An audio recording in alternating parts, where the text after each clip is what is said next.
Welcome to this episode of the Voices for Voices TV show and podcast. I am your host, founder, and executive director of Voices for Voices, Justin Allen Hayes. Thank you for joining us. Thank you for your love and support, sticking with us. We couldn't do this without your support and you watching and listening and sharing. And we want to thank you and all the episodes.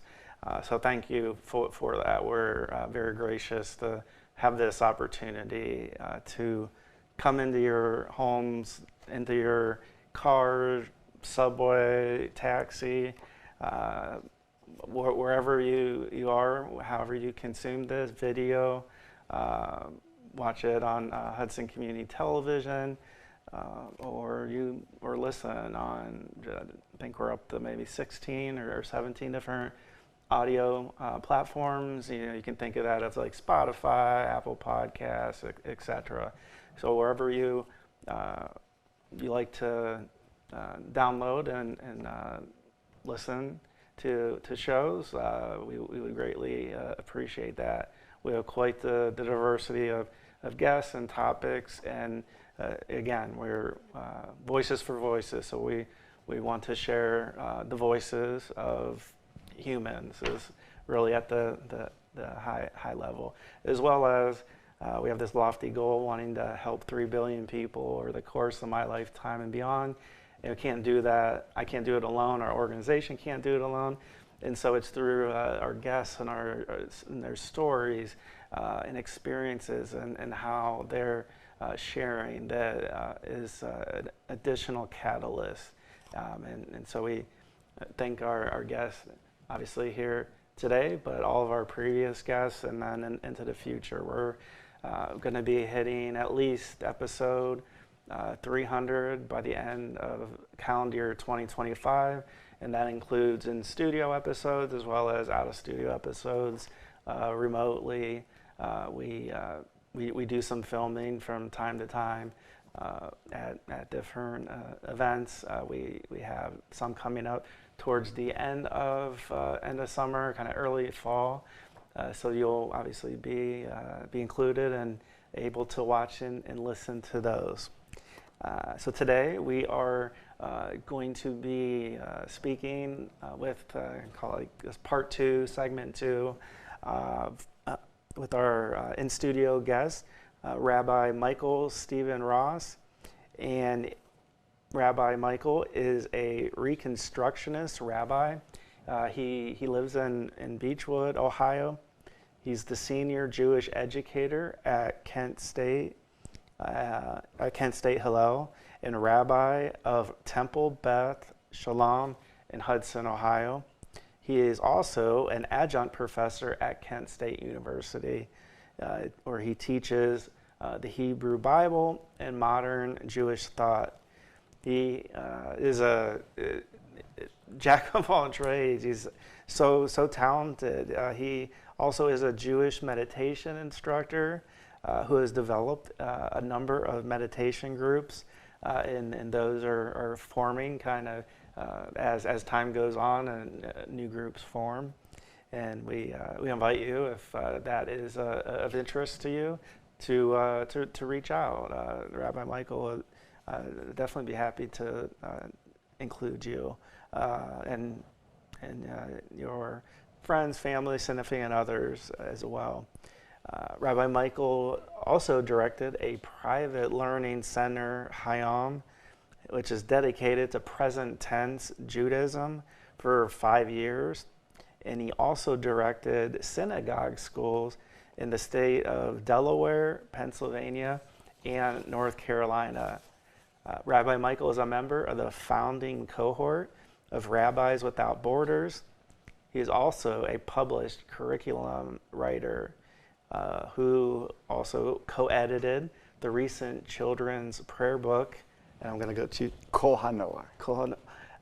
And The Voice of Children. And so it's excellent to, obviously, when voices connect and we're able to share. So that's awesome to just be a part of so many different outreach activities. And Rabbi Michael is married to Rabbi Rachel Brown, And together, Rachel and Michael are busy celebrating family life with their child Gabriel. Enjoys all the time he's able to spend with his son, especially when it comes to baseball, one of his favorite hobbies and pastimes. The Los Angeles Dodgers are very near and dear. And Rabbi Michael, his education is at the RRC, from the RRC, the American Jewish University. So I hope I covered as best as I could an intro. So Rabbi Michael, thank you so much for joining us again on this episode. Yeah. So in our first part, kind of talked about the early years, and we're kind of capping that episode of current state, current times, current events, and so we wanted to pick up there and in your journey and how obviously the current events are affecting you, the work you do, and then how I'm assuming the meditation and how some of that grounding is probably very helpful to you and to others. Thank you. You're welcome. So I'm going to start this off by going back to the fall of 2018 when I first got to Northeast Ohio. That end of October was when we had the shooting at the Pittsburgh Synagogue. So where we're seated, right, that's like about a 90-minute drive to from here in Hudson to Pittsburgh. And so a number of my students at Kent State Hillel were from that Pittsburgh community. It resonated so thunderously for not only my students, but the folks here in town. And that was really for us this real marker of saying anti-Semitism is now part of our daily lives, and we need to figure out ways to deal with it and how to navigate. So what was a crisis for the Jewish community also turned us into ways to develop connections to two local churches and to build interfaith relationships because they wanted to come and support us. So for the last 7 years, we have alternated our Thanksgiving interfaith service from my synagogue into the two other churches here in Hudson, where we have supported each other. That's been an amazing piece of fruit that has grown on that interfaith tree. To feel supported by our Christian neighbors while we're going through such trauma was really a huge blessing. And to then understand that the life of everyday Jews in Northeast Ohio since then has been marked by that sense of vulnerability. My son goes to a Jewish day school. Every day when I drop him off, he is greeted by a police officer. Every Saturday when he goes to synagogue, he's greeted by a police officer. What we are communicating to him and to his peers is, you're not safe unless a police officer welcomes you into your house of worship, your synagogue. That's an amazingly complicated thing to hold as a parent. I don't know how many of our Christian churches need security at every Sunday service. Some, but not many. Right? It's just a very different reality for us. Part of our budget has to go at the synagogue or at Hillel to making sure security is maintained. So that's like the beginning of this conversation is anti-Semitism is now part of our everyday life, and since the war in Gaza broke out between Israel and Hamas, it has become an amplified part of everyday life. So I want to talk about the war over the last 19 months.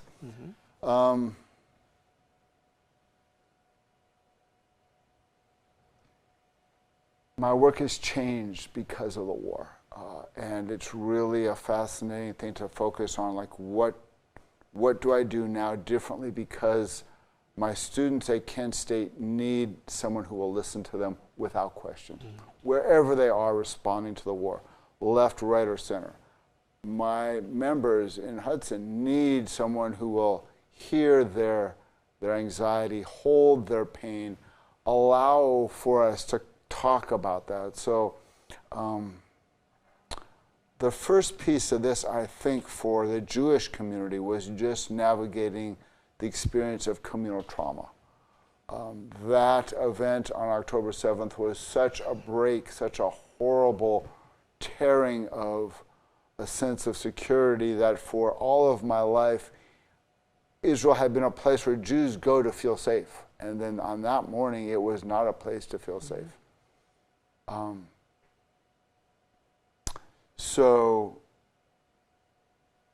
part of my response to October 7th is one to hold the trauma of my friends, my family, my community, my teachers who are in Israel, with great compassion and great tenderness. I took a trip to Israel a year ago, March. So in March of 24, 30 Jewish educators went on a trip to meet Israeli and Palestinian educators for 2 weeks and talk to them about how are they teaching their communities, how are they negotiating this trauma, and how are they talking about it, creating a narrative of the experience. One thing we learned in this trip was that we don't heal from trauma.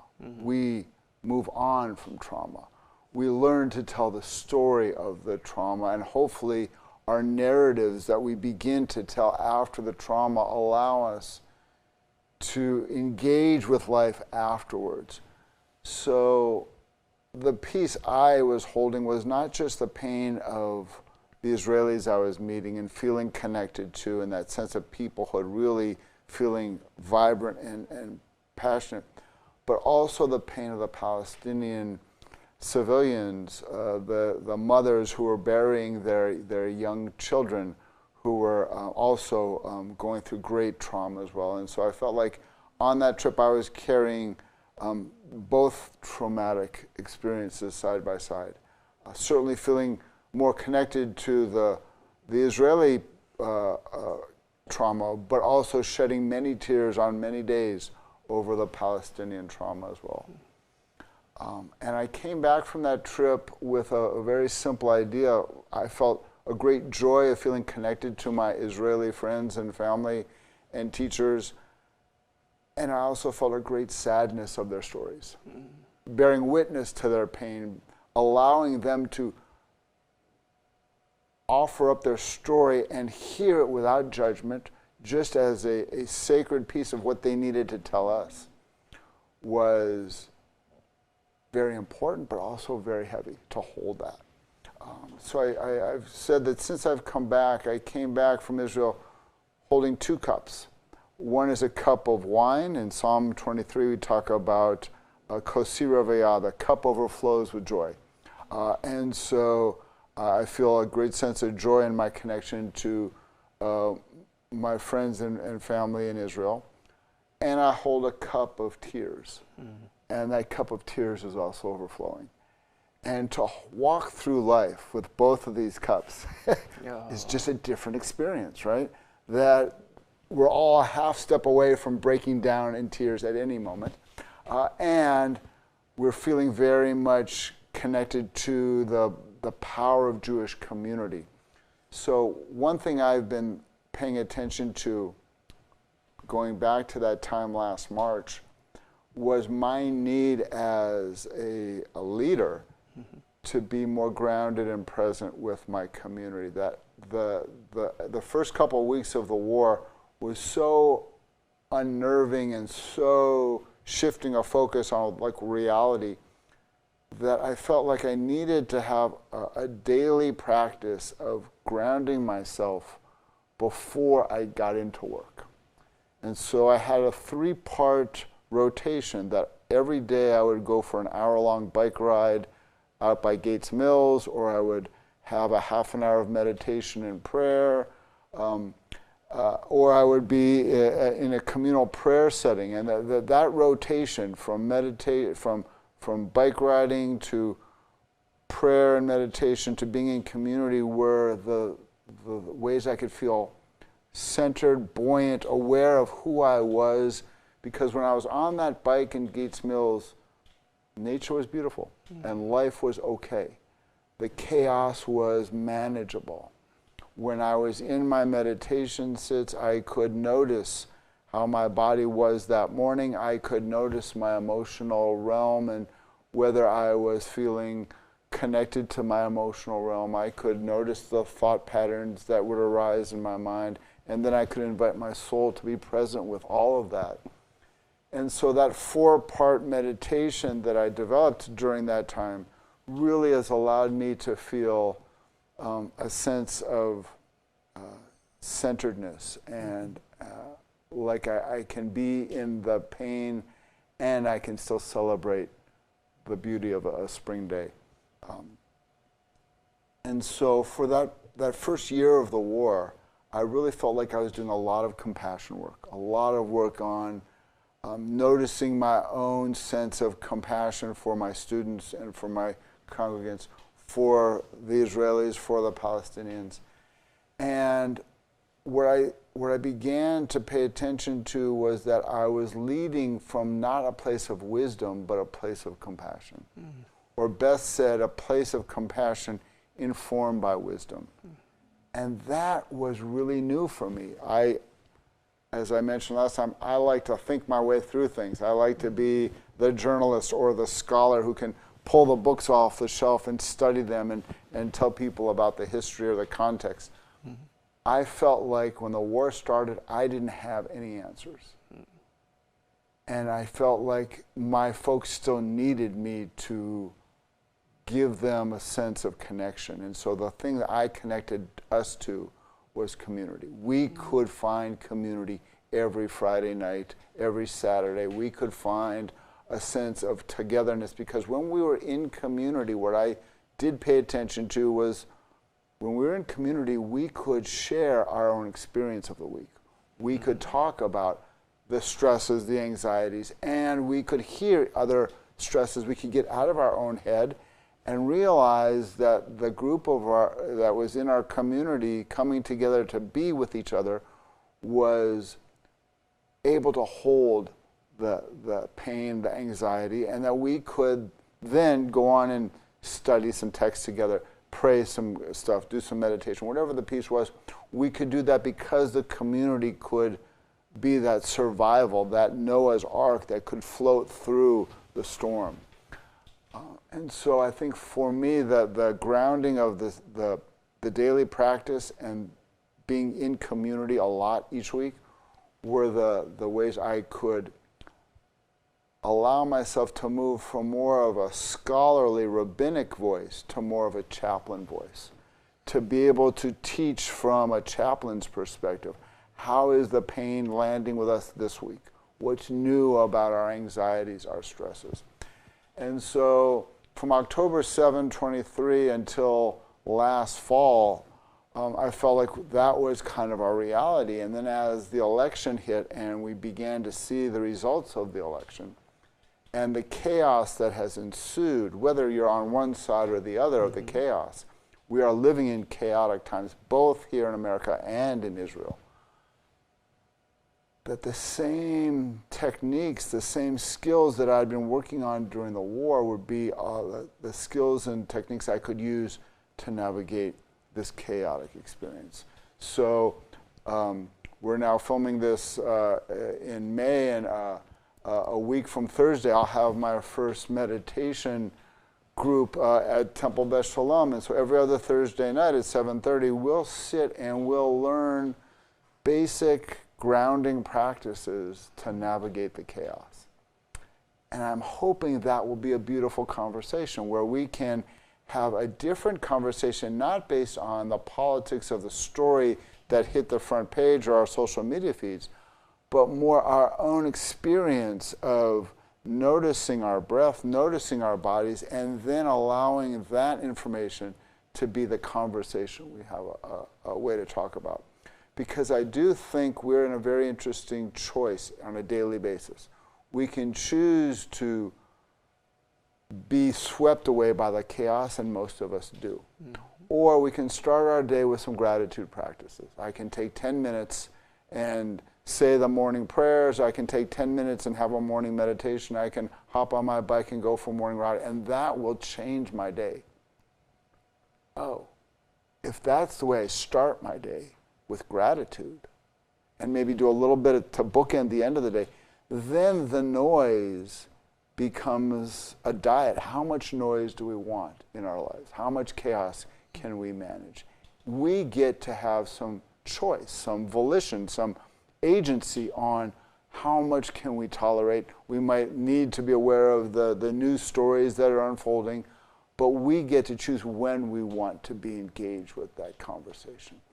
And I do think allowing ourselves to re-inhabit that place of choice will allow us then to have a different response and a different reaction to the level of chaos that we're greeting on a daily basis.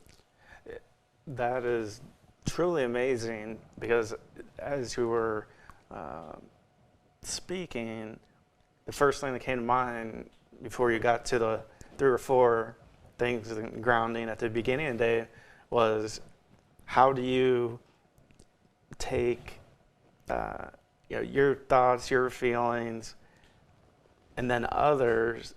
And for me, I'm just like, oh my gosh, that has to be like so overwhelming. But you were able to find ways to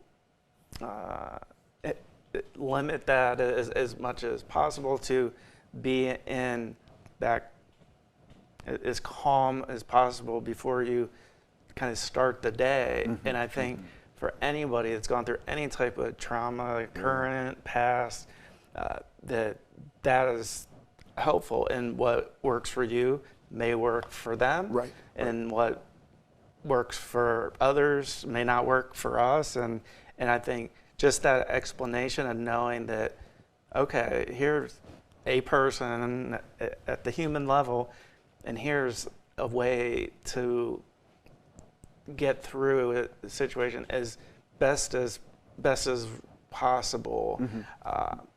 Was that movement into those 3 or 4 activities to start the day, was that immediate, or how did you just land on not just even just a specific, but just in general, like, I need to do something? I came up short at work. It was like the first month of the war, and I was up too late reading the overnight news, and I was up too early responding to the overnight news, and I could see that many of my staff at Hillel were also frazzled by the rawness of the news. And I was not, one of my staff folks offered up a teaching about the weekly Torah reading, and instead of choosing compassion to hear his thoughts, I chose wisdom to judge his thought with an edge of criticism, not criticism on his teaching, but criticism on how we're entering a new kind of perspective. And that was just the wrong gesture. I needed to greet his exhaustion, his stress, his anxiety with compassion. And so my supervisor mirrored that back to me later on, and I realized that I wasn't going to use my job to process my stuff. I would have to process that stuff on my own. And I'd have to find peers or other practices to process my stuff, and that I'd have to get clear with that before I walked in to be with my staff and my students. And that was the motivation, the impetus to really be in that rigorous daily practice to say, I need to do this, and then this will give me the opening, the spaciousness to do the work. Yeah, and that's beautiful on so many levels, and can be applied to any trauma, any situation that is on our minds, and I can attest as well, being up late, looking at news, talking to individuals within time zones, right? So if we're having conversations, whether that's through text or WhatsApp or FaceTime, depending on Israel is ahead of us a few hours, and if we talk about your love of like LA and then there's 3 hours behind. So it's just that in itself of like. It would be nice to have things so universal where everybody's on like that same time, because I think that would be helpful, and that's something that I'm working through with some of the work that we're doing with human trafficking, where there's a survivor of human trafficking who's on a different time zone, and so we're having conversations, and it's like, oh my gosh, it's 3 a.m, like I need to get to bed, like I need to rejuvenate so I can. To your point, so I can be the best that I can for that day. The other thing I noticed over this past 19 months is that when I was able to be in these daily practices, my connection to God, my connection to my prayer life, my connection to my meditation life was so much richer and so much more vibrant that even in the midst of the pain and the tears, there was a profound sense of holiness and connection. And that was fascinating, to be able to say, all right, this spiritual work really can allow us to do both, to be grounded and to then feel this profound sense of connection. Awesome. Thank you for sharing everything, being so transparent and talking about tough subjects that are going on, and even like you said, just even the budget of like just modifying things. It's like, okay, well, this is just something we have to think about. We just have to do it.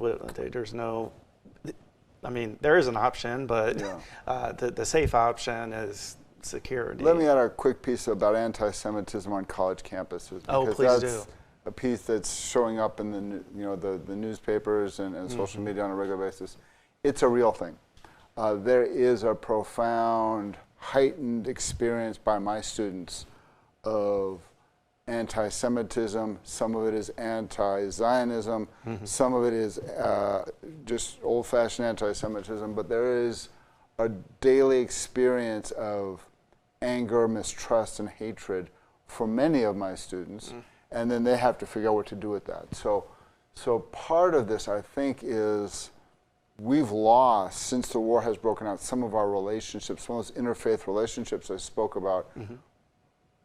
Some of our former relationships on campus with Black United Students or SALSA, the Latino group, they have been diminished over the past year. And it is hard and painful to see that the trust that we spent years building and collaborations that we were working on together have now been pushed to the side. And so it's a very unusual time on campus, which means that the students really need community. They really need a place where they can have a second home and feel relaxed and grounded. So we've been doing an intense amount of community building for this period, and we're trying to figure out how to begin to talk about, through a dialogue with each other, how to have dialogues to hear different Jewish experiences that are not the same, but holding complexity. And how can we begin to finally say, okay, I don't have the same perspective on you politically, but I can hear your story because I want to hear the motivation, the passion you have. That, I think, will slowly be building over the next 6 to 12 months as we engage in campus life. Thank you for sharing that. I didn't know a good way to bring it up, so I'm glad you touched on that. And we're in our last minute. Can you just share again how people can learn about you and the work and follow? So on Facebook, I am Rabbi Michael Ross. I'm also on Instagram, Rabbi MSR. And kenthillel.org is the way to connect to the Jewish Student Organization at Kent. tbshudson.org is the way to connect to Temple Beth Shalom here in Hudson. Thank you so much for joining us. Yeah. And thank you, our viewers, our listeners. First show, or you've been with us from the beginning. And we thank our guest, Rabbi Michael Steven Ross. Stick with us for 2 segments. And until next time, be a voice for you or somebody in need.